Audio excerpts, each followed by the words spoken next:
मला असं एकदम आतून होतं की जेव्हा आपलं एक्झाम क्लिअर होईल ना तेव्हा आपण सरांना डेडिकेटेडली येऊन भेटायचं आहे.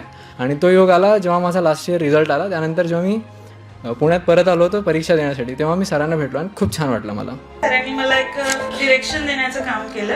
अरविंद सर, नीरव सर दोघांनी पण. They became my friend, philosopher and guide through out this process.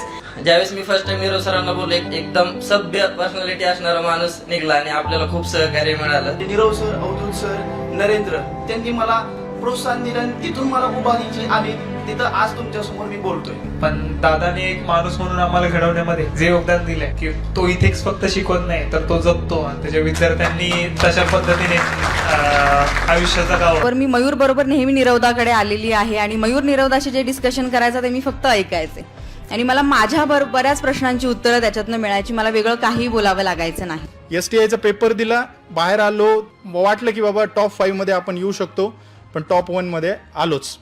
याच्यामध्ये देसाई लायब्ररीचं खरंच खूप मोठं योगदान आहे. आणि 2018ला UPSC करायची म्हणून मी नीरव सरांकडे क्लास लावला.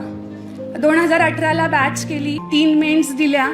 त्यानंतर 2023 मध्ये STI आणि ASO म्हणून निवड झाली. सरांशी सुद्धा मी भेटलेलो. सरांनी मला खूप चांगलं गायडन्स केलं, मार्गदर्शन केलं. आता मागच्या महिन्यामध्ये रिझल्ट लागला तेव्हा माझी PSI म्हणून सिलेक्शन झालेलं आहे.